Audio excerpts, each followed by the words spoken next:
Hello, my name is Eleanor Maynard. I'm 72 years old, and last weekend we celebrated our 45th wedding anniversary. Well, almost everyone showed up. The house was full of flowers, old friends, and soft music, but one chair stayed empty. My son didn't come, and when I called to ask why, all he said was, "Oh, right. I thought I told you we're with Monica's family tonight."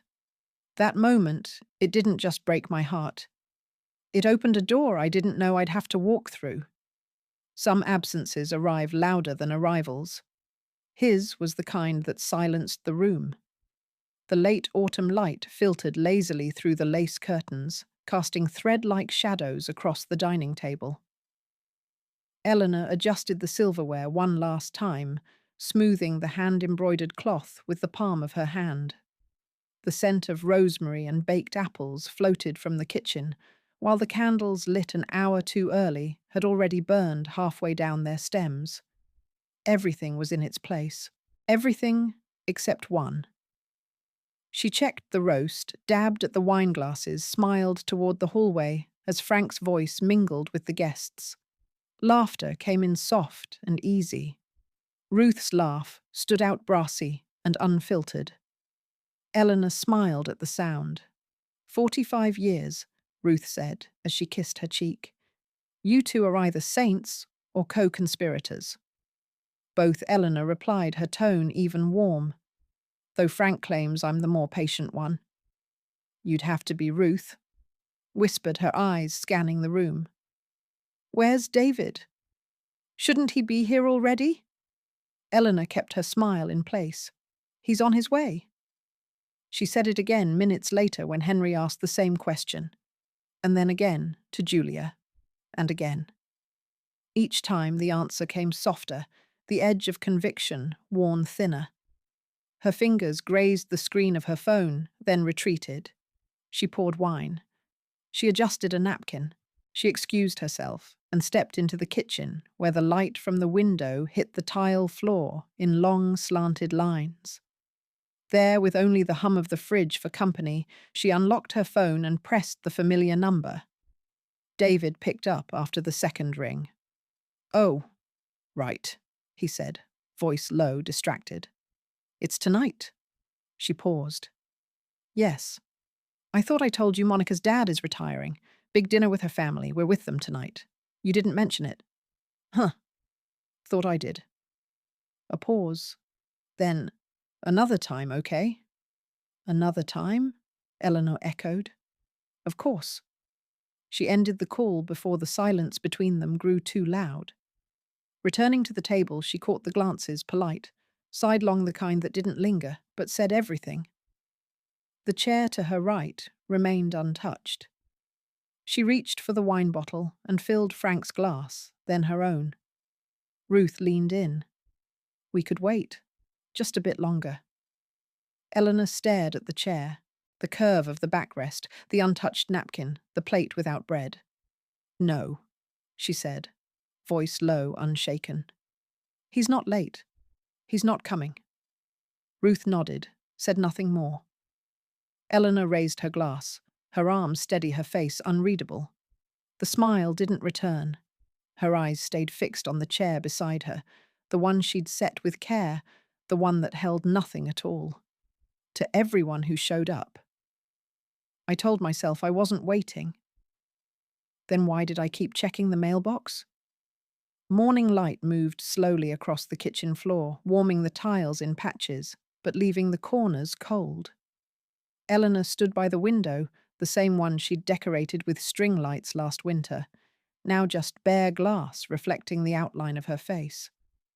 The table was cleared. Plates, stacked silver, polished back into drawers. Only the scent of cinnamon and the faint ring of glasses clinking in memory remained. Frank had passed her earlier, heading out for his walk, offering a short squeeze to her shoulder. He hadn't said much, didn't need to. 45 years taught you when words were helpful and when they weren't. She opened the drawer by the sideboard, the one where she kept the card's birthday anniversary just because. Near the top, neatly placed, was a card from last year. A simple white fold-out with gold lettering and a clumsy scrawl inside to the best mom, Love D. No grand message, but something. She ran her fingers across the ink as if it might still be fresh. This year, nothing. No call, no text. Just the weight of what wasn't. Her eyes wandered to the windowsill, to the small ceramic vase now empty. Once David had brought her a messy bouquet of wisteria. He was younger then, not yet polished, running late, and breathless from a parking lot florist. She remembered his grin, awkward, crooked. "It's a bit tangled," he'd said. She had laughed and taken it anyway. Wisteria didn't last long indoors, but she'd kept the vase. She poured tea, the steam curling up like a question. With her laptop open, she began to draft an email, 2 lines, maybe 3. But the cursor blinked, waiting, blinking, waiting. She erased the lines, closed the laptop. It wasn't that she had nothing to say. It was that she had too much and no way to say it that wouldn't sound like pleading. The mailbox. She walked out to check again, arms folded tight against the crisp air. Junk flyers, a grocery coupon, a letter addressed to current resident. She brought them in anyway. Back inside, Eleanor picked up the notebook she'd started long ago, originally for recipes, then quotes, then things to remember. Today she wrote one sentence, small and square, in the center of the page. "If absence is a message, I think I'm starting to read it." She closed the notebook gently, as if not to disturb the thought. Just then, a car engine idled tires, crunching to a stop outside. Through the lace curtain, she saw Ruth approaching with her basket, familiar, but her face carried something unfamiliar, a warning held too long. The doorbell didn't ring. Ruth stepped in with the comfort of someone who never needed to knock. She placed the basket on the counter, peaches firm and freshly picked. "I heard something at the market today. Thought you should know. The cruelest words aren't always shouted. Sometimes they're whispered, just loud enough to wound." The peaches sat in a bowl on the counter, catching the midday sun like they didn't belong to the moment. The light fell at a slant, slicing the kitchen in half warmth, on one side, shadow on the other. Eleanor moved slowly, wiping the rim of a teacup that had already been cleaned. Ruth hovered by the sink, unusually still. Her eyes, usually quick to smile, or narrow in disapproval, now lingered on Eleanor's face with a different weight. Not pity, not concern, something more fragile, a kind of mourning that hadn't found words yet. "She didn't know I was behind her," Ruth said finally. "Monica." She was at the spice shelf, talking to that tall woman, the one who teaches yoga and always buys vanilla pods. Eleanor didn't respond. She folded the dish towel neatly, corners aligned, then reached for the sugar jar, though she hadn't sweetened her tea in years. She said, "David's mom. She's sweet, but exhausting. Always wants something. Doesn't respect space." The sugar jar clinked as Eleanor set it back down. "I didn't want to tell you," Ruth added. "But then I thought, if it were me, I'd rather know." Eleanor turned to face her, but her expression hadn't changed. The room was so quiet that the ticking clock above the stove sounded like it belonged to a much larger house, a lonely mansion of time echoing. She walked to the cupboard and opened the upper left door. Inside, behind the stack of unused cloth napkins, was an old book with a cracked leather spine. She pulled it out, let it fall open to a page already stiff from age. There, pressed thin and fragile, lay a dried wisteria leaf. Ruth stepped closer, her voice barely above breath. "You're not needy. You're just someone who remembers how love used to sound." Still, Eleanor said nothing. Later at the table, she opened her notebook and wrote in small, even strokes, "Not needy. Just remembered." She closed the cover and slid it beneath the newspaper. Her hand lingered on it, the way one touches something breakable or already broken. Ruth picked up her coat. Before leaving, she paused at the doorway. I saw Juliet yesterday. She was looking at you through the window. No one saw me see her. Eleanor didn't answer. She simply nodded, as if acknowledging the presence of a question without choosing to ask it aloud. The door closed behind Ruth. The room breathed out, returning to its quiet routine.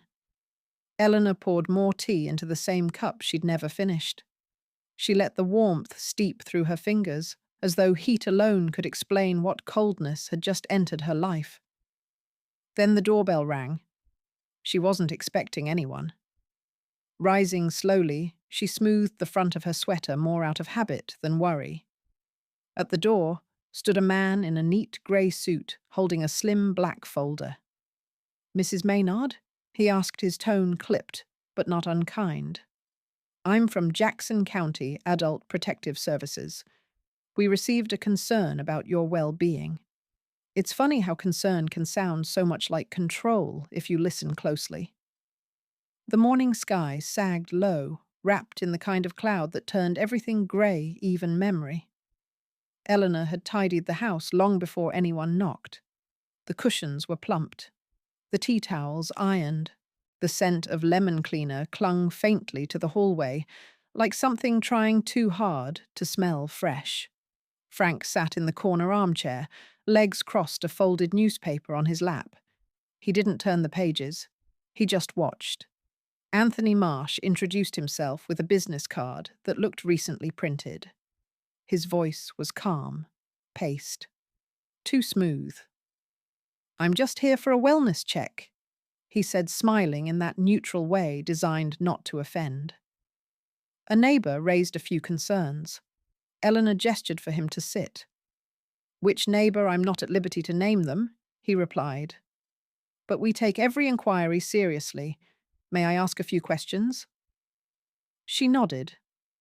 He opened a slim folder pen, poised. "Have you experienced any memory issues recently? Forgotten to turn off appliances, perhaps the stove?" Frank cleared his throat. "She's never forgotten anything except maybe my birthday, and only once." Marsh offered a tight chuckle, then wrote something anyway. "Do you handle your own medications?" "Yes," Eleanor said. "Sorted weekly. Frank double-checks if you're wondering." "I see. And finances, are you in control of your accounts?" She folded her hands in her lap.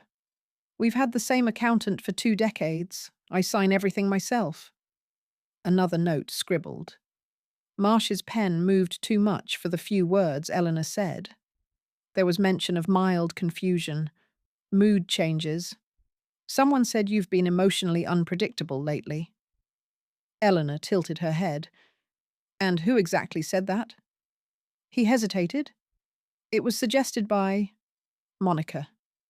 She's listed as a secondary contact, correct?" Frank exhaled loudly through his nose. Eleanor didn't look at him. "She said you seemed overwhelmed, that you sometimes ask for things twice, that you misplace objects, forget events."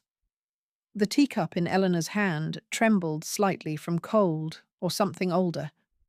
Still, her voice was calm. "Monica has never lived here, never even stayed overnight. It's interesting how much she claims to observe from afar." Marsh tapped the folder shut.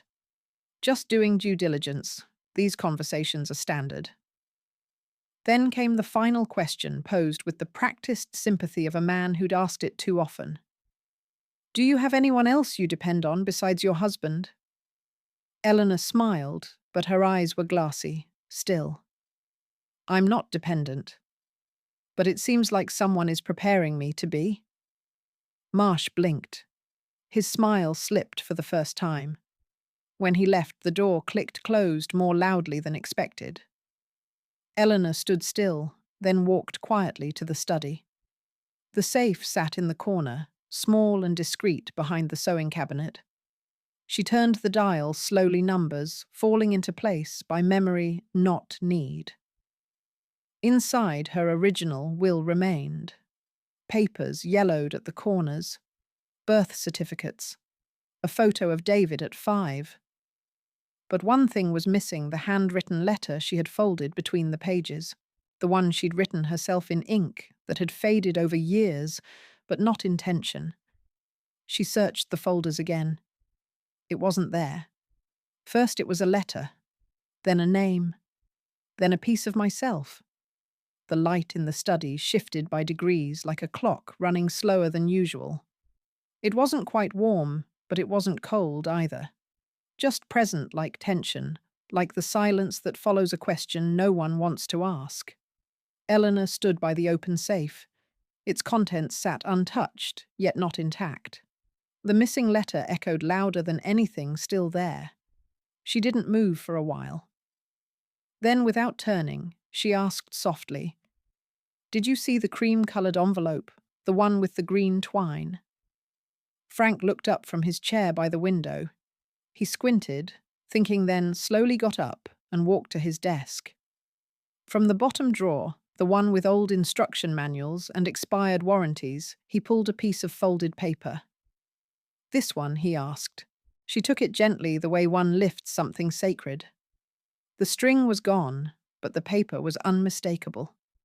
A corner had a small oil stain, lavender hand lotion, from the night she wrote it, perhaps. "You didn't read it?" she asked. "No," he said without defense. "You said it wasn't for me." He sat down again, hands folded, waiting. Eleanor didn't open the letter. She held it like a map she already knew by heart. "David's planning something," she said. Frank didn't flinch. He watched her the way a man watches a storm form over fields he's planted, knowing there's nothing to be done but brace. "He's not trying to talk me into anything. He's setting it up. So I won't be able to talk at all," Eleanor continued. "Control through silence, through paper, through interpretation." Frank finally asked, "What do you want to do? Change the password to the safe? Change the financial filer? Refile the power of attorney?" He nodded. "What should we name the new passkey?" She smiled, barely. "Wisteria." They sat like that for a while. Two people not fighting each other, but the growing shadow between them and someone they both once called son. Later that afternoon, Eleanor opened her laptop. The email to her lawyer, Margaret Lindholm, was short. Subject: just in case. She attached a PDF scan of the letter, the will, and added one line in the body. "If anything changes without my signature, it wasn't me." She didn't press send right away. Her finger hovered, then click. She leaned back, exhaling slowly. Just then, in the corner of the screen, a new notification appeared. "Juliet Maynard shared a folder with you. Some betrayals come with blood, others with neatly labeled PDFs." The house was silent, except for the soft ticking of the clock above the mantel and the occasional patter of rain on the window. The reading lamp cast a golden cone over the coffee table, leaving the rest of the living room in quiet shadow. Eleanor sat with her laptop open, the soft glow reflecting in her glasses. Her hands hovered for a moment, then moved deliberately. Shared folder. Juliet Maynard, title things. "Dad said you'd never know." No greeting, no preface. Just the folder and a simple message: "I don't know if this helps, but I saw enough. I'm sorry." She clicked. The first file was a screenshot of an email thread. Monica's name appeared at the top. "She's emotionally unstable. David should get full power." The lawyer said, "We need 2 affidavits, one from a doctor, one from APS. Let me know if Ruth would sign something." Sent October 28th, 7:12 p.m. Below David's reply, "Let's keep it quiet. Don't involve Ruth unless necessary. I'll talk to Eleanor again after the holidays ease it in." The second file was worse. Application for conservatorship. Eleanor Maynard, drafted, undated, ready. It listed her name, birth date, address. Under reasons for petition, The phrases leapt out like thorns, diminished capacity, prone to confusion, potential risk to self and assets. Eleanor didn't blink. Her face remained still. She reached for the teapot and poured carefully into the china cup with the hairline crack. The rain whispered harder against the glass now, like someone insisting on being heard. She opened the drawer under the table, pulled out the old file folder marked Estate Planning, Personal. Its label had once been handwritten in ink that had faded to the color of old bruises. She tore it down the middle. The sound was clean. Across the room, her gaze found the wedding photo, she and Frank smiling under a cloudless sky, their fingers laced in younger hands. She stared at it for a long time, and when she spoke, her voice was neither angry nor afraid. "So they want me gone before I go." No one answered, and none was needed. She stood, walked slowly to the desk in the corner, and opened her notebook. Her pen moved steadily across the page. Phase 1. Copy everything, then disappear long enough to be missed. Just because I don't shout doesn't mean I'm not speaking. The rain had stopped, but the light never returned.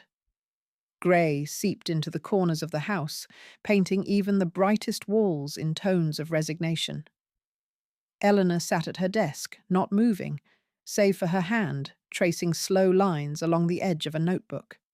A cold cup of tea sat beside the printer, steeped too long, forgotten, like certain conversations that now echoed too clearly. Her phone buzzed once. Juliet Maynard.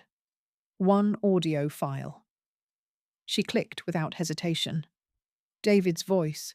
"She won't even notice we've moved the funds. Trust me, she forgets everything." Monica quietly. "We should still cover our bases. Get the paperwork in before year-end." APS said they need 2 interviews. The voices were faint background noise from what sounded like a kitchen forks, clinking a door, creaking open. Eleanor pressed pause. Then rewind. Then play. Again. 3 times. She didn't write anything at first. She just sat the printer humming softly as it spat out a transcript of the audio clip. She didn't need every word. Just enough. She slipped the paper into a plain black folder. The label she added was careful with sharp penmanship that hadn't dulled with age. Case 72. Not forgotten. She opened the drawer below and laid the folder atop others' estate documents, scanned ID cards, letters. One by one, she began to number them, quietly, precisely. A memory flickered, a younger Eleanor hunched over a checkbook at the kitchen table pen, tapping rhythmically. Frank had once offered to set her up with digital banking. She refused. Computers store by code, she had said. I store by memory. Now she turned her attention to the screen, the Oregon State Legal Portal. Guardianship and Conservatorship Law. Revised Statute 125. Her eyes scanned paragraphs quickly, then stopped. Any person who knowingly provides false statements to petition for guardianship may be held liable for damages, including compensatory or punitive claims by the respondent. She leaned back. Not only was their plan manipulative, it was actionable. Eleanor placed her hand on the folder again this time, not as someone holding evidence, but as someone touching armor. It wasn't just paper anymore. It was proof that silence didn't mean surrender. Her phone vibrated again. Juliet, do you want help getting this to someone I can try? There's a silence that comes from peace. And then there's the silence they leave you in so no one hears your side. The river outside the cafe moved slowly, its current sluggish from the recent cold spell. The cafe hadn't changed in over a decade. Same walnut tables, same chipped counter, same pale blue awning that fluttered gently even when the wind was still. It was here 10 years ago that Eleanor and Frank had celebrated his retirement. A pot of Earl Grey, a slice of lemon cake, a world that still made sense. Claudia arrived exactly on time, wrapped in a tan wool coat, her cane tapping softly against the tiles. She smiled without pretense and slid into the seat opposite Eleanor. They didn't hug. They didn't need to. On the table, Eleanor placed the black folder. Neat, unassuming. But Claudia's gaze sharpened the moment she saw it. "I'm not asking for war," Eleanor said, her voice steady. "Just insurance against erasure." Claudia opened the folder slowly. Her fingers were thinner now, but they still moved with precision, flipping through transcripts, printed emails, a notarized copy of Eleanor's original will. She paused at a note in Eleanor's handwriting, "Case 72, not forgotten," then smiled faintly. "This will do," she murmured. "I want it to stay confidential," Eleanor said.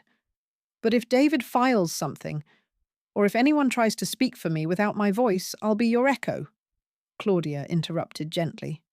"One that bites back if needed." The waiter brought them tea, and neither woman touched it. "You always wrote the quietest letters," Claudia said, settling back in her seat. "But your silence always leaves marks. Let them try this time."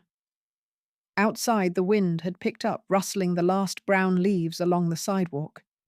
Eleanor watched them fall against the pavement, one by one, in soft surrender. Her phone vibrated once. Juliet just heard something weird. Dad booked an appointment with a psychologist. "For you? Didn't mention it to you." Eleanor's hand tightened slightly around her cup. "It wasn't what they said that broke me. It was how naturally they assumed I wouldn't resist." The late Saturday sun filtered through the lace curtains in long golden streaks, giving the living room a hushed glow. Eleanor had dusted the shelves that morning, straightened the photos, laid out the good china, not for guests, but for something older than etiquette, self-respect. The knock came at exactly 3:15 p.m. She opened the door to find David and Monica standing side by side, their smiles overly measured. Between them stood a woman in a slate-grey coat holding a leather folio. Behind them on the walkway, Juliet lingered, her hands in her jacket pockets, her eyes avoiding her father's. Monica was the first to speak. "Mum, this is just a wellness check. A routine thing. No one's worried, of course." Eleanor stepped aside. "Come in. The tea is already steeped." She guided them into the living room where the table was set, not with apology, but intention. Her movements were graceful, unhurried. As if she were playing hostess to strangers she'd known all her life. The psychologist introduced herself. "Just a few questions, if that's all right." Eleanor nodded. "Can you tell me where we are, Ashfield?" "Oregon. My home for the past 42 years. And the year 2025. And if you'd like, I can tell you which model the heater is, since I still remember buying it when Frank retired." Juliet gave a soft, nearly imperceptible smile. The woman scribbled. "And today's date?" Eleanor glanced at the light filtering through the curtains, then at the black folder still half tucked beneath the armrest of her chair. "The day I stopped pretending I was confused." There was silence, the wrong kind, the kind that lands with weight. David shifted in his seat, opened his mouth. But Juliet spoke first. "She's the most lucid person in this room." Monica blinked. Juliet's voice didn't rise. It didn't shake. But it cut clean. The psychologist looked between them, a practiced neutrality on her face, now slightly cracked. Eleanor turned to her calmly. "Ask me anything," she said. "But next time, make an appointment. If they were planning to bury me, I figured I'd send them the shovel." It was nearly midnight. Rain tapped softly against the kitchen window, like fingers unsure whether to knock or withdraw. Eleanor stood at the dining table in her old grey dress sleeves, slightly rolled up the hem, brushing against her slippers. The lamp cast a warm amber glow over the scene, a woman surrounded by paper evidence and long-delayed resolve. The box was almost full now. Its flaps hung open like hesitant lips waiting to be sealed.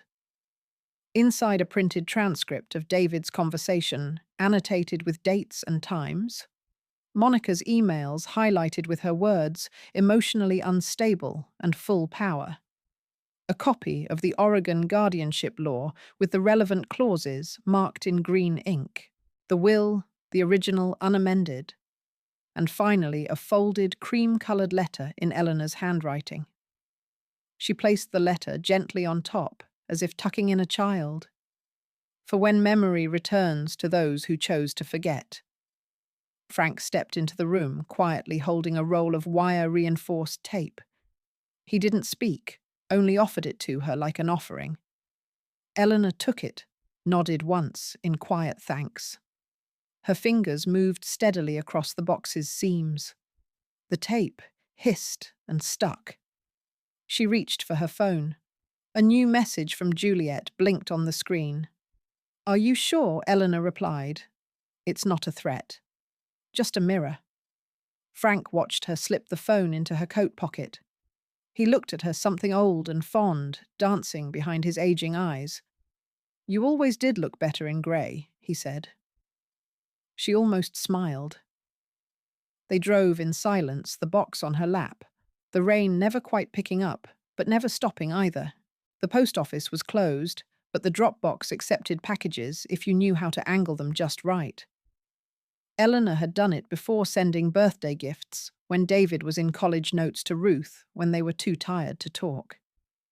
Her hands trembled slightly as she eased the box inside, but her eyes were steady. Far away in a quiet house filled with curated stillness, David sliced open the tape. He read slowly at first, then again faster, then slower once more. His knuckles whitened as he held the handwritten letter. Monica entered, tying her robe. "What's wrong?" David didn't look up. "She knows. They wanted to control the story. I just added my chapter." The front door opened to cold daylight, the kind that drained colour from even the most cherished objects. Eleanor stood in the hallway, her back straight, her cardigan buttoned all the way up. Behind her, the living room looked like a curated museum, neat piles of hardback books, photo frames aligned with delicate precision. Nothing out of place, except the two people standing at her threshold. Monica didn't wait for an invitation. She stepped inside with sharp heels and sharper intent. David followed quieter, but his gaze scanned the room, like a man trying to predict the ending of a book he never bothered to read. Monica went first. "How could you humiliate us with that package?" Eleanor gestured toward the armchairs. "Have a seat, or stand, if your conscience won't allow it." Monica refused to sit. "Humiliation requires innocence," Eleanor continued calmly. "You miscalculated both." David spoke, voice rising with artificial concern. "We were worried. You've been erratic." "These notes, this paranoia?" Eleanor reached for the small box on the table. From it, she pulled a folded paper, her prescription record dated and signed by her physician. Beneath it, a diary entry from 3 weeks ago detailing her routine in clean looping cursive. "I'm not erratic," she said, laying the papers out. "I'm precise." Monica snorted, but David's eyes lingered too long on the documents. The room fell still. Eleanor reached into the bottom drawer of the side table and pulled out a copy of the Oregon Revised Statutes. She opened to the page marked with a lavender ribbon and read aloud, her voice unshaken. "If an individual is found to have knowingly provided false statements or fabricated conditions to obtain guardianship over another, they may be liable for legal and financial penalties under state abuse statutes." She looked up. "And I don't forget abuse, even when it's dressed in worry." Monica blinked. David stared. No one moved. The ticking clock above the fireplace kept rhythm like a metronome of reckoning. Finally, Monica turned to David and hissed just loud enough for Eleanor to hear. "She's not going quietly." Eleanor sat back, took the porcelain teapot by its worn handle, and poured herself a cup. The steam curled up into the stillness. She closed her eyes, not in defeat, but in peace. "I was never quiet," she whispered. "You just weren't listening. Silence doesn't mean surrender. Sometimes it means I'm done explaining myself." The morning light was soft, the kind that didn't cast shadows, but warmed them. In the backyard, Eleanor stood beside the wisteria trellis, pruning carefully with shears dulled by years of gentle duty. She wore her thick grey sweater, the one with a frayed elbow and a history stitched into every thread. She wasn't thinking of David. Not anymore. The wind rustled, and a petal landed on her wrist. She didn't brush it away. Inside, Frank moved about the kitchen, slowly making tea for two. The radio played low, a string quartet, with a tune neither of them could name, but both had heard before. The mail had come. Eleanor wiped her hands on her apron and entered the house just as Frank slid a letter across the table. The return address bore Claudia's name, typed in clean serif font. Eleanor opened it without ceremony, a single-page confirmation that the evidence had been submitted to the state. Claudia's handwriting beneath the signature read simply, "Handled, as promised." The kettle whistled. Frank poured. She dialed a number she hadn't saved but had memorized anyway. After 3 rings, a calm voice answered. "Jackson County Adult Protective Services. This is Anthony Marsh. This is Eleanor Maynard." A brief pause. "I remember." "Is everything?" She cut gently but firmly. The concern was false. "I have submitted documentation to your office. Please make a note for your record. That will be all." Another pause. Then, "Noted. Thank you, Mrs. Maynard." She ended the call. Frank returned to the table holding a wooden photo frame. "I found this in the closet. Thought it deserved some sunlight." He set it down before her.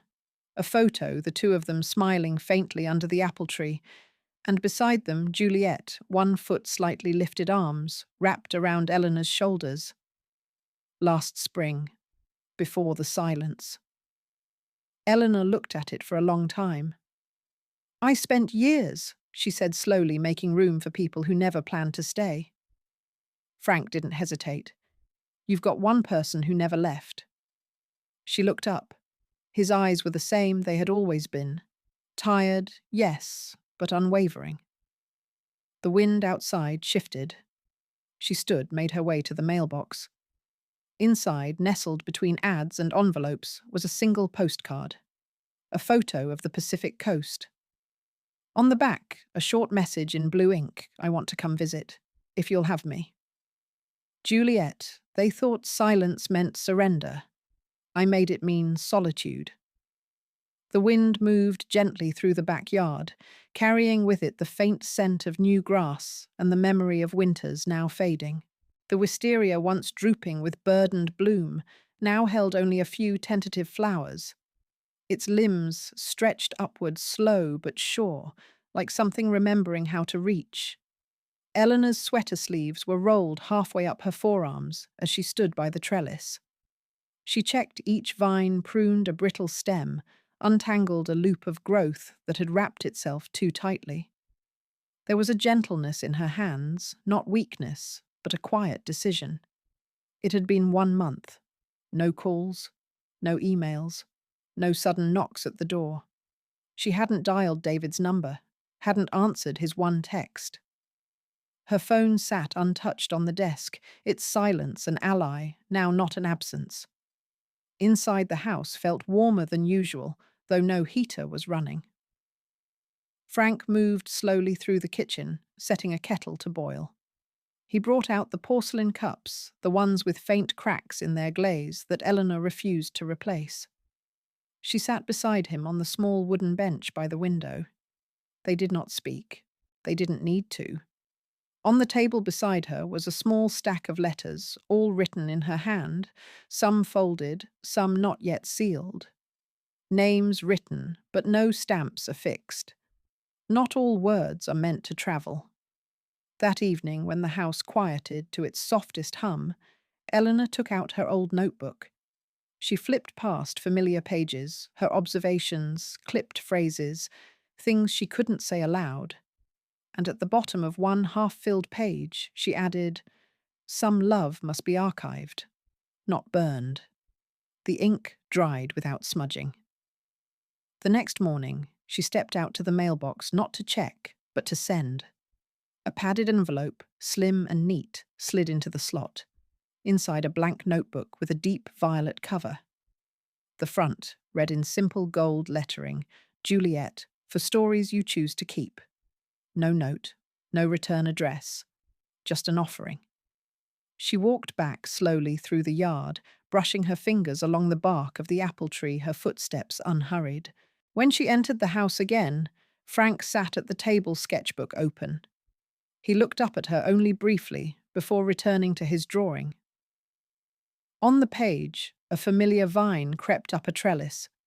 Its branches had not yet flowered, but the lines suggested motion, a growth not yet finished. The wisteria was still blooming. There used to be a chair I kept open. Now I sit there myself. The sun slid across the kitchen floor like warm honey, thick and slow.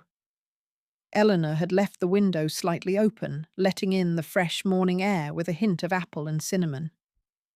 The scent came not from a pie in the oven, but from the candle on the counter, one she had learned to light for herself, not for guests. The chair by the window, the one on the right, had a new cushion, now lavender in colour with fine stitching along the seams.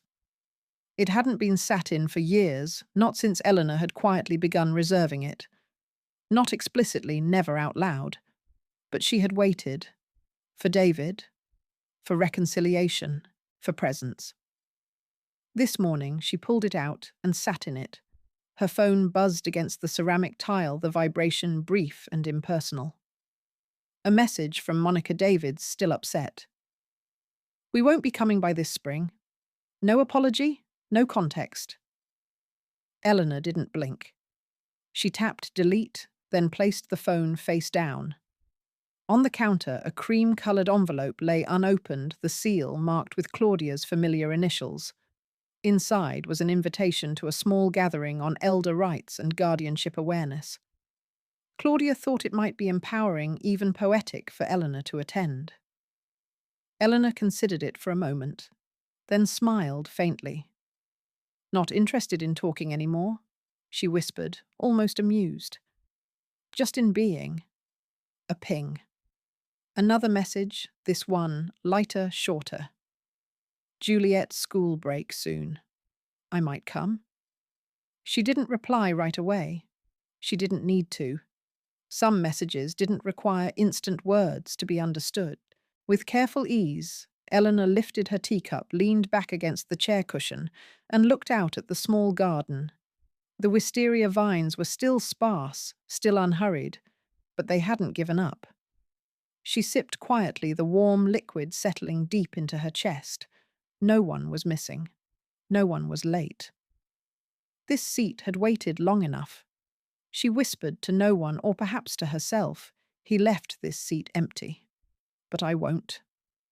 Across the table lay an old envelope, yellowed at the edges, its flap never sealed. Eleanor picked it up, traced the crease with her finger. She had written the letter months ago, maybe longer. It had no date, no stamps, just a name in faded blue ink. Inside a single sentence, "You don't have to come back. But I'm still your mother. Even silence can't rewrite that." He didn't apologize.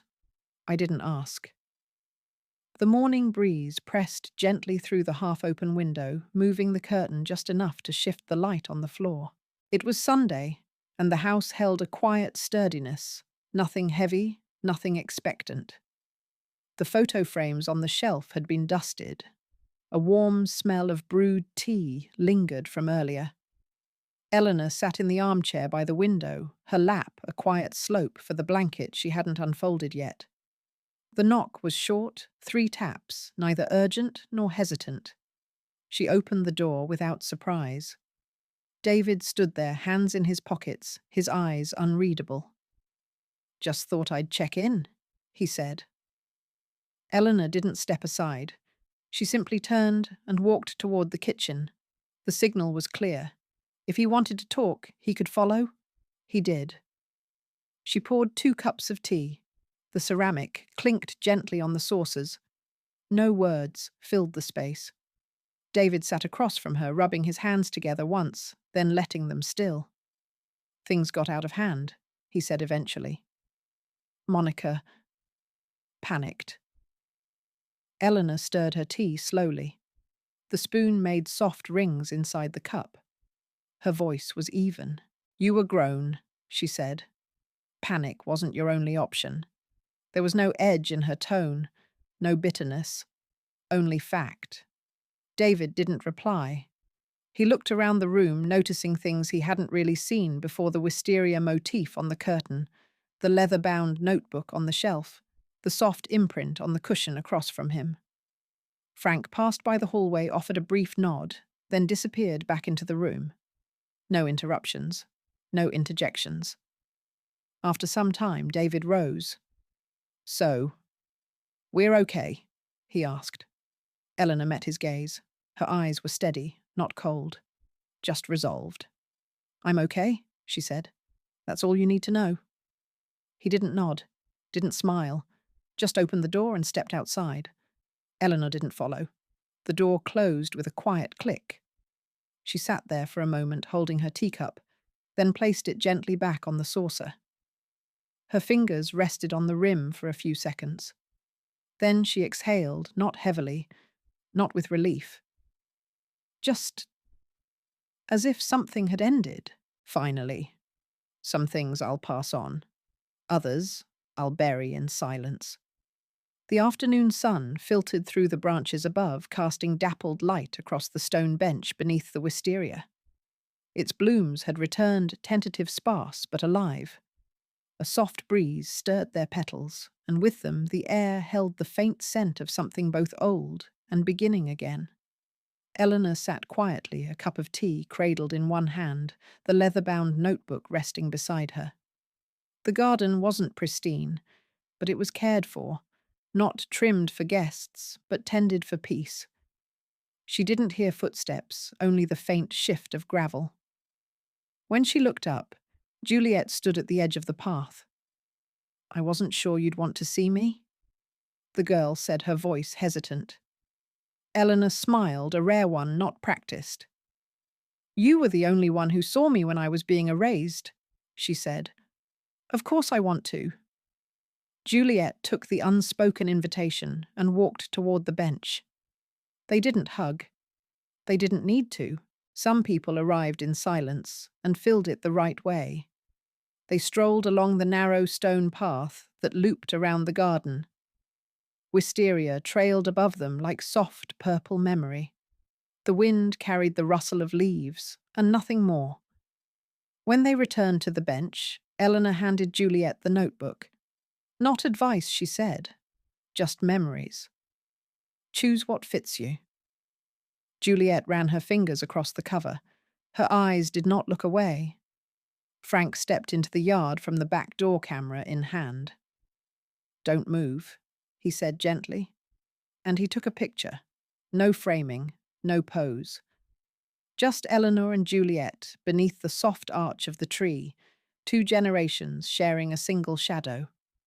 Later, as the tea cooled and the light shifted, Juliet asked, "Do you forgive them?" Eleanor didn't answer immediately. She looked out at the garden, then at the notebook, no longer in her hands. "No," she said finally. "But I've stopped carrying them. That's enough." The silence that followed wasn't heavy. It was the kind that lingered gently without edge. Juliet stayed a while longer, and when she left, it was without words or promises. Just a quiet nod and the notebook pressed to her chest. Eleanor sat alone once more, her cup nearly empty. She closed her eyes, the soft sun resting on her skin. And in her mind, her voice surfaced clear, unhurried. They showed up too late. I showed up for myself just in time. They tried to silence her with politeness, isolate her with concern, and erase her through legal ink. But in the quiet, she chose for herself. Eleanor planted something stronger than defiance, dignity rooted in truth. Justice may arrive late, but when it does not knock. It lets itself in because it was always hers. Some chairs, once empty, become thrones. If you enjoyed this story, don't forget to like, share, subscribe, and comment your thoughts below. Type 1 if you resonate with this story.